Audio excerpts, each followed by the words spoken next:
conecto nueva vida y me lleno de alegría porque sé que todo va a estar bien. En mi casa, en el auto, de camino a donde sea, entre todo lo que hay que hacer. Ya por nada me preocupo y me siento bien seguro porque cada día lo comienzo aquí en ruta. En ruta.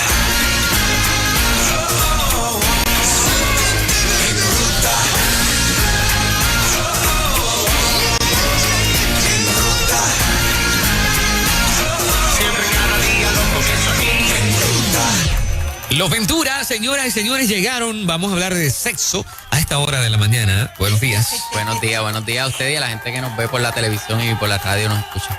Sí, nos reímos porque es que el tema de hoy, Sí. Yo digo que siempre, ¿verdad? Que hablemos de sexo es una poca vergüenza santa. Vamos Entonces, las camas están repletas de muchachos ahora. Sí, vamos a estar hablando cuando, como tú dijiste ahorita, cuando se llena de niños y empieza a disminuir la intimidad. Empieza esa separación. Es normal cuando viene un bebé a cada hogar que haya una transición, hayan unos cambios en nuestra rutina. De hecho, hasta los apellidos cambian, ¿verdad? Como dicen de chiste, ya no me dicen Joel Ventura, ya ahora es Joel Pañales, Joel trae leche. Y hay una serie de cambios que pueden ser hasta traer conflicto dentro de la relación. A lo mejor antes estábamos en la luna de miel, estábamos solos en la casa, pero ahora entonces llega una responsabilidad, una criatura que necesita tanta atención y a veces esa criatura ya no vemos dos en la cama, ahora a lo mejor la vemos tres. Y si teníamos ya un bebé anterior y estaba durmiendo en la cama, ¿cómo resolvemos ahora? Y eso es parte de lo que queremos hablar. Sí, nosotros, ¿verdad? Dentro de nuestra experiencia, cuando tuvimos padres primerizos, tuvimos a la primera, yo la amamantaba full. Entonces, él tenía un turno que era de noche, era el tercer turno. Él entraba, me acuerdo, a las 11:30 de la noche. Y entonces, pues, para mí era más sencillo sacarla de la cunita. La primera, para empezar, ¿verdad? Su tiempo de dormir era a cada hora ya se levantaba para pegarse. O sea, fue bien fuerte el proceso. Fuerte. Así que entonces, bueno, de hecho, cuando estábamos los dos, ¿verdad? Al principio con ella, había momentos que hasta dormidos estábamos como si la tuviéramos encima porque no descansábamos, estábamos, ¿verdad? Totalmente agotados. Así que era más sencillo sacarla, ponerla al lado, ¿verdad? Al lado mío, porque Joel no estaba, yo le estaba trabajando, para poder lactarla y ahí se quedaba. Hasta que Joel llegaba y la volvíamos a pasar ¿verdad? a su camita, ¿verdad? En ese momento. Y luego llegó la otra, entonces primero la tuvimos en nuestra cama, después quedó encinta, entonces para pasarla de nuestra cama a primero a un playal y después a una camita dentro de nuestro cuarto, fue un proceso largo, o sea, fue un proceso donde teníamos que entonces nosotros, porque ella necesitaba sentirnos, ella entonces nos ponía la manita y teníamos que tocarla hasta que ella se durmiera. Hasta que llegó la otra, entonces la otra, ¿verdad? Dios nos bendijo en el sentido de que ella dormía toda la noche, donde tú la dejabas, ella se quedaba. Así que, pues entonces estábamos en ese proceso y llegó un punto en que yo creo que hasta la edad de los 2 años teníamos las 2 niñas en camitas estas toddler dentro de nuestro cuarto. ¿Y por qué pasa esto, verdad? Esto es una de las cosas que queríamos estar mencionando. ¿Por qué es que los niños están en la cama? Pues hay veces que es más cómodo, ¿verdad? Obviamente el agotamiento físico de la lactancia, el agotamiento físico de cambiarle quizás el pañal si tiene cólicos, la seguridad, ¿verdad? Y vemos también factores por qué la gente lo hace. La seguridad, yo me acuerdo que la primera vez, madre primeriza, yo me levantaba cada media hora, ella se levantaba cada hora y a la otra media hora yo me levantaba a ver si estaba respirando. Sí. Porque uno le da siempre esa ansiedad. Cierto. Yo me acuerdo que la primera noche o la segunda noche ella hizo como un suspiro y yo me asusté. ¿Quién está en este cuarto? ¿Qué es esto? Porque no estaba acostumbrada. O sea que son procesos, ¿verdad? Que sí, que puede pasar. Y se nos mete tanto de por lo menos en mi tiempo, lo de la muerte de cuna, que los miedos. Sí, el miedo de la muerte de cuna. Yo vivía mirando si estaba respirando o no. Correcto. Qué terrible. Entonces, como tú estás narrando, encima de eso que estás mirando si estás respirando, tienes la lactancia, el cambio de pañal. No se duerme. No se duerme. Entonces, si la bebé tiene también un mal dormir, pues Ajá. obviamente todo eso va a influenciar y llega un punto en que ya tú no eres funcional, así que es más fácil, ¿verdad? Pues tenerlo cerca hasta por propósitos de seguridad, Ajá. porque lo que tú te paras y lo pones en la cama, estás dormido, hasta lo puedes dejar caer, o sea, Claro. y eso pasa, pero ¿hasta dónde podemos, verdad, quedarnos en esa cama con los niños, verdad? Porque sabemos que la intimidad y la privacidad se trastoca. ¿Verdad? Trajimos el Proverbio 5:18-19 que dice: sea bendita tu manantial y alégrate con la mujer de tu juventud, como sierva amada y graciosa Graciela. Sus caricias te satisfagan en todo tiempo y en tu amor recréate siempre. No dice recréate hasta que llegue el hijo. No dice, mira, tienes que gozarte con ella hasta que te quiten la cama. Tiene que ser, ¿verdad?, un espacio. Y entonces la sexualidad y la privacidad se afecta porque no tenemos nuestro espacio, aunque, ¿verdad? Hay veces que tú puedes hacer arreglos. Mira, pues está en mi cama, pues entonces pues me voy al otro cuarto, ¿verdad?, para poder tener esa intimidad, pero como quiera se trastoca. Y una de las cosas que queríamos clarificar es que vamos a hacer unas recomendaciones basadas en lo que nos dicen los expertos, pero cada caso es particular, ¿verdad? Y hay situaciones donde tienes que entonces quizás buscar hasta ayuda externa, Claro. porque conocemos también gente de que ya no es un niño, estamos hablando tiene 12, 13 años y está durmiendo con mamá o papá. Y entonces tenemos que tener mucho cuidado. A veces eso sucede también cuando viene el divorcio o cuando viene un trauma. Pues viene el divorcio y entonces pues el nene o la nena, ¿verdad?, que quizás ya no es tan bebé, se siente, ¿verdad?, con este cambio y esta situación, ve que en la cama ya hay un espacio y ve por la oportunidad y el padre dice, bueno, pues vamos a dejarlo para que el proceso sea menos doloroso. Pero ¿hasta cuándo está saludable, ¿verdad?, tenerlo? O un trauma, el niño padece de pesadillas o ha tenido una situación de bullying o ha pasado por una situación traumática que no tiene un buen dormir. Todas esas son situaciones que pueden afectar. Aquí hay algunas recomendaciones, pero hay otras, como mencioné, que son casos extremos que hay que, ¿verdad?, trabajarlas. Sí, lo primero que nosotros queremos decirle al público es que antes de tomar la decisión, deben estar ambos de acuerdo. Papá y mamá, y esta es una decisión de papá y mamá, no de abuelo, de la tía, de los amigos que digan, mira, ya tú tienes que mover a ese nene al cuarto de él, le estás haciendo daño. Si ustedes no están de acuerdo ambos, si no se sienten seguros, pues no lo deben hacer. Pueden ir planificando, pueden ir buscando ayuda, pero ambos es bueno que estén de acuerdo y que estén seguros de la decisión que van a tomar.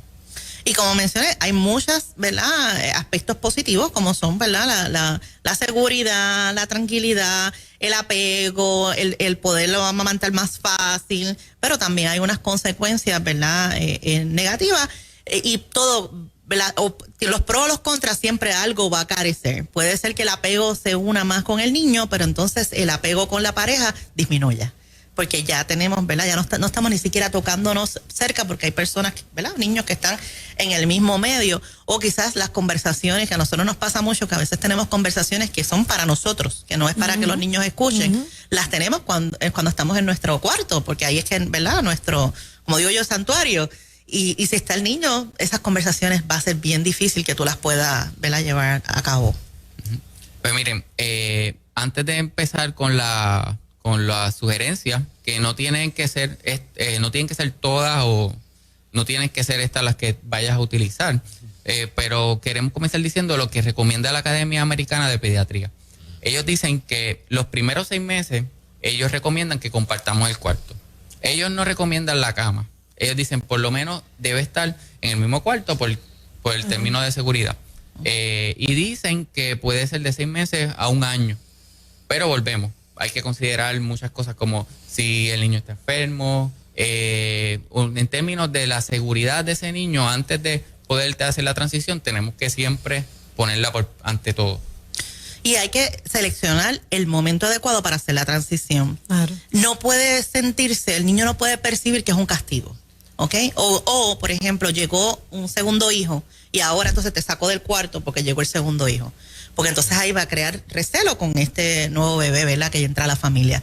No puede estar enfermo, no debería de estar enfermo tampoco. O sea, tenemos que buscar el momento adecuado para hacer ese proceso de transición.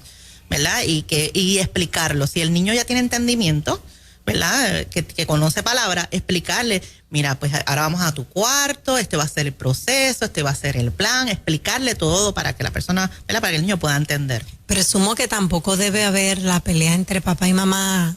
Por ejemplo, papá a veces es el que se incomoda por el apego de mamá. Este muchacho no debe estar aquí. Se han presenciado peleas los niños y les afecta también, ¿verdad? Correcto. Tiene que ser una decisión de ambos y esa decisión se tiene que tomar fuera de donde estén los niños. Ajá. Porque ellos no pueden sentir que a causa de ellos mamá y papá están discutiendo. Ajá. Porque ellos lo perciben. O sea, Claro. tiene que ser una conversación privada para tomar la decisión. Y cuando se le habla al niño, de igual manera, ambos tienen que estar presentes. No puede ser que mamá quiere y papá no. Okay. Porque a veces se le dice, no, porque mira, hablé con papá y es que a él le molesta. Ah. Y entonces ya le estás diciendo, o sea, Disponiendo, ajá. tú me quieres más que él. Es Ajá. la percepción que está Pero recibiendo el niño. muchacho, yo conozco de la historia. Esta conversación se da entre matrimonio, ¿verdad? Esta pareja tiene esta parejita de hijos, pero que hay uno muy mayor y otro muy menor, ¿verdad? Entonces, el mayor ya se va de la casa y el menor ya tiene unos 10, 11 años. Entonces se queda solo en el cuarto que compartían los dos hermanitos. Y a esa edad está metido en la cama de los padres. Entonces no saben qué hacer, porque el detalle es que, le da miedo al muchacho dormir solo. Es la primera vez en toda su vida que va a dormir solo. Entonces, es complicado esa transición, cómo se puede lograr en este caso, con un muchacho que es ya bastante crecidito. Sí, siempre es bueno es bueno tener flexibilidad en el proceso de poder validar el temor, entender que esa transición de que ya tu hermano ya no está contigo, ya tú estás de nuevo solo en el cuarto, así que puede haber algo de flexibilidad, pero no debe ser indefinida. Si a lo mejor hay alguna negociación que a lo mejor pueda traer el matre al cuarto, pero que ese apoyo por la autonomía y por la independencia de ese menor, pues que pueda darse de nuevo la transición de poder, que pueda regresar. Que debe ser temporal. Uh-huh. Exacto, que sea temporero, que no sea algo indefinido. Si es que los papás deciden permitir que duerman, no es que estamos diciendo, sí, debes dejarlo o no debes dejarlo, es que cada caso es individual. Uh-huh. Cuando ya se convierte en algo que los papás se sienten impotentes y dicen, diantre, pero es que hemos intentado todo, no sabemos cómo hacerlo, pues nosotros recomendamos que busques ayuda profesional de alguien que esté especializado en trabajar con niños y adolescentes. Y eso que mencionas, nosotros conocemos varios casos y uno de los casos que más nos preocupó es que ella se acostumbró a dormir con alguien al lado, mamá, papá o a veces hermano, pero esta persona fue que se acostumbró a dormir en el cuarto donde estaba y después lo pasaron y entonces mamá se quedaba allá hasta que se durmiera y después ella llega a la adolescencia, después entonces llega a su escuela superior y empieza a buscar un noviecito y después una pareja porque ella no puede lograr descansar si no tiene a alguien al lado. Wow. Entonces, ¿hasta qué punto, verdad, emocionalmente, de autoestima, de autonomía, el impacto de que ese menor duerma con alguien, estamos como haciendo como lo que le llaman a los bebés un pacifier, estamos dándole un bobo, ¿verdad? Y entonces no lo estamos desarrollando para que puedan dormir totalmente solos, independientemente de que tenga un hermano, tenga mamá o papá. Porque las consecuencias de que entonces ahora voy a buscar pareja, no necesariamente porque lo ame, o buscar esposo, no necesariamente porque es la persona que Dios ha puesto en mi vida, sino porque no puedo dormir solo y necesito descansar. Wow. Va más allá. O sea, que por eso te digo, cada caso es diferente. De si nosotros podemos lograr esto en edades, ¿verdad? Previa, ¿verdad? Como en la niñez, cuando es bebé, es mucho más fácil. Porque si no, puede suceder que entonces inconscientemente estemos creando un trauma para ese niño o esa niña que no pueda ni siquiera dormir solo. Oye, y se agrava con la pandemia, porque entonces están todo el tiempo juntos y los espacios para la intimidad son mucho menos, ¿no? Más limitante, correcto. Sí. Nosotros entonces vamos a hablar de la transición como alguna de las sugerencias. Primero, orar y pedirle discernimiento a Dios para que nos ayude a poder diseñar un plan y prepararnos, leer. Lo bueno de hoy en día es que la tecnología ha traído muchos videos de expertos que nos pueden ayudar a saber qué cosas son recomendables y qué cosas pueden ser contraproducentes. Entonces, hay etapas. En ese plan tienen que ser, ¿verdad?, cosas que estén atemperados a tu situación. Te vamos a decir varias, pero de aquí puedes escoger alguna o tú puedes crear tu propio plan. Primero, si duerme en tu cama, el primer paso es hacer una transición dentro del mismo cuarto, pero a otra cama, donde no estés ¿verdad?, en el espacio matrimonial. Ya sea a un playal, ya sea una cama con una pequeña o ya sea una cama toddler. Para poder moverlo, ¿verdad?, de tu cama a este otro espacio. Luego que lo mueves, el segundo proceso es alejar esa cama de tu cama. En el mismo cuarto lo vas alejando para que ya él se vaya despegando, ¿verdad?, y no se vaya acostumbrando a estar cerca. Sí, claro está, si tienes espacio suficiente, porque no todos los cuartos pues va a tener el espacio suficiente. Claro. Otra recomendación es que pasemos tiempo agradable en el cuarto de la transición. En el cuarto va a ser de ese niño o niña, pues durante el día jugar, especialmente si es bebé, o ya tiene 1 año, pues entonces pasa mucho tiempo con él en ese cuarto, cosa de que se convierta en un lugar conocido, un lugar agradable. Sí, no el sitio de castigo donde me encierran por la noche. Exactamente. Y lo puedes decorar a su gusto. Y esto aplica, ¿verdad?, a todas las edades. Sí, haga lo que la persona quiera estar allí. Nosotros, ¿verdad?, yo me acuerdo que se lo decoramos todo de princesas y de mariposas. Y a ella le encantaba tanto que recuerdo que la mayor, que dormía todavía en nuestro cuarto, tenía como 2 añitos, ella misma fue moviendo su cama y nos dijo, yo voy a dormir aquí, en mi cuarto. Y yo, pues, amén. Y fue moviendo la cama. Obviamente, el proceso, ella lo pensaba porque le gustaba, pero cuando se dio la noche, no fue fácil. Y dijo, espérate, ¿qué está pasando? Así que entonces viene el próximo paso. Después de que tú lo muevas allá, debes de dormir o esperar a que la persona, el niño se duerma y después moverte. Y se lo vas diciendo, me voy a quedar aquí hasta tal fecha, para que tú te vayas acostumbrando a dormir en este cuarto. Y cumplirlo. Si dijiste que es 2 semanas, a las 2 semanas te tienes que mover, ¿ok? Para que entonces ese proceso se haga, ¿verdad?, más suave, no estamos diciendo que tiene que ser algo, hoy te vas y te fuiste y ¿verdad? Como mencionaba Joel, tenemos que validar que tiene miedo, tenemos que validar que es un proceso de cambio y los cambios a todo el mundo les afectan. Y más si ya lleva muchos años, ¿verdad? Que no estamos hablando de meses o de 1 o 2, estamos hablando de quizás hay niños que son de 10, 9, 11 años que todavía duermen, pues el proceso va a ser más difícil. Pero ¿y lo de los monitores se recomienda? Sí. Decirle a los niños, hay un monitor, mamá va a estar pendiente, ¿sí? Sí, eso le va a proveer seguridad a ellos y a nosotros. Claro. Va a poder dejarnos dormir más tranquilos y a ellos también. Otra cosa importante es que podamos tener una rutina de sueño y donde a cierta hora tratemos de siempre empezar ese proceso de preparación para dormir. Por ejemplo, bañarlo, darle un masajito con crema de bebé, si le cantamos algunas canciones y los mecemos, que eso sea ya alguna rutina, que ya el niño se está preparando y ya sabe que es hora de dormir y ya su cuerpo ya se está, automáticamente ya le empieza a dar sueño. Igual son sensoriales, que yo recuerdo que mi papá, a mí se me costaba cuando era bebé también dormir sola, y entonces ellos me ponían una camisa de él que había usado para el olor, y con eso yo quedaba a chocar. O sea, pues utilizar entonces quizás la frisita de ellos, dormir con la frisita de ellos un día y entonces al otro día ponérselo para que el bebé pues pueda sentir el aroma de mamá y papá y se sienta, ¿verdad?, seguro.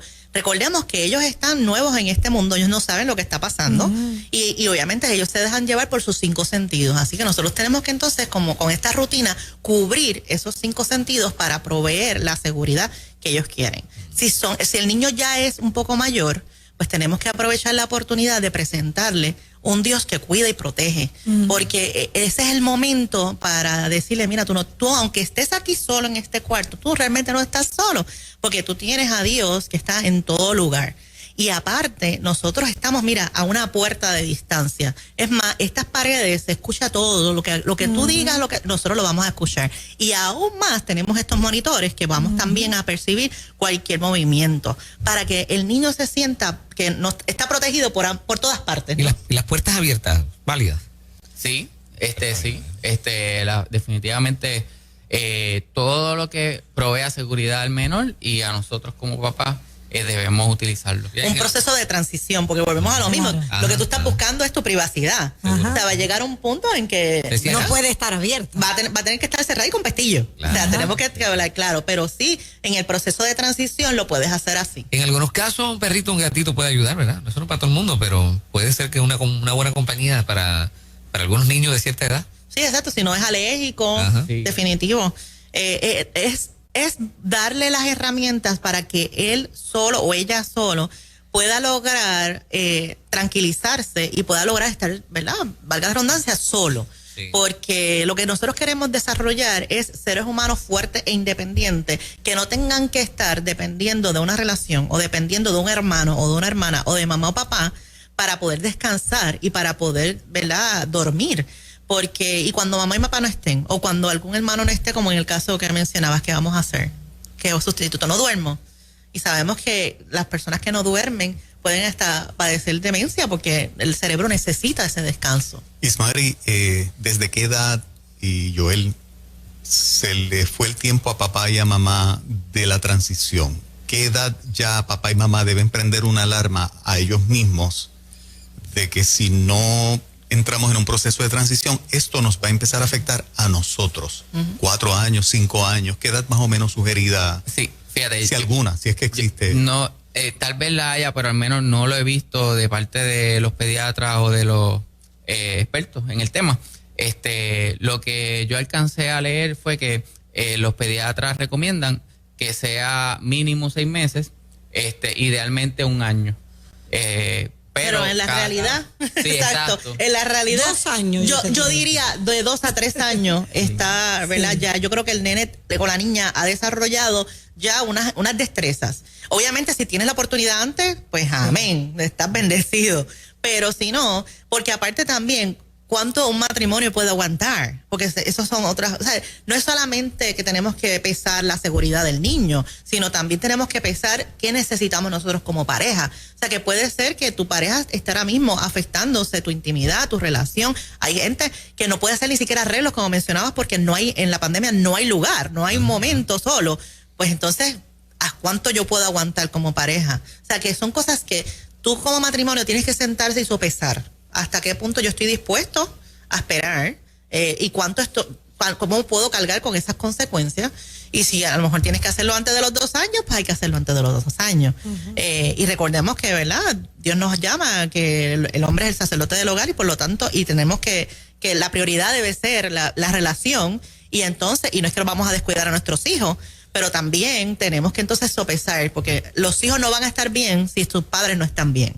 Si unos padres divorciados o unos padres que están teniendo peleas o están teniendo conflictos, las consecuencias de los traumas pueden ser mayor que quizás moverlo al cuarto, ¿verdad? A otro cuarto. Hay mamitas que se sienten con un cargo de conciencia que dejan al esposo dormido y se levantan, duermen al esposo y se levantan y se acuestan a dormir con los niños. Eso también se ve. Sí. Entonces amaneces en la cama del niño. ¿Verdad? Para que no me pelee, pues voy a estar un ratito acá, vemos alguna película, qué sé yo, estamos juntos y luego terminas allá. Tampoco está bien. El proceso va a ser bien diferente y como mencionaste, cada persona es un mundo. Yo conozco personas, ¿verdad?, que están amamantando, que los senos son para los hijos, punto. O sea, el marido no se los puede tocar porque eso es parte de la alimentación. Y entonces son cosas que, volvemos, para esto es que está la comunicación y para esto está la intimidad como pareja. Tenemos que dialogar, tenemos que trabajar y negociar hasta qué punto, ¿verdad?, podemos ceder, porque todo esto va a afectar nuestra salud y nuestra zapata matrimonial. Señoras y señores, Los Ventura, tremendo tema este. Los que quieran compartir más con ustedes, contenido. La mejor forma de contactarme es a través de mensaje de texto al 787-518-2357. Lamentablemente ahora mismo la agenda está llena y no estamos aceptando casos nuevos, pero ya sea para, si quiere información de otro profesional que a lo mejor le pueda ayudar, ya sea para grupos de apoyo que hay desde problemas con el alcohol, adicción a sustancias, al sexo, a trauma, codependencia, pues podemos también proveer la información si es que necesitas ayuda. Y en la página de Facebook de mi libro, Tu Punto, Mi Mejor Cliente. Gracias. Bueno, Excelente, gracias, muchas muchachos. gracias. Buen día. Buen día, buen día. 8:25 en la mañana, Puerto Rico. Estás en Ruta Nueva Vida 97.7. Son noticias. Ahora lo que ocurre local e internacionalmente en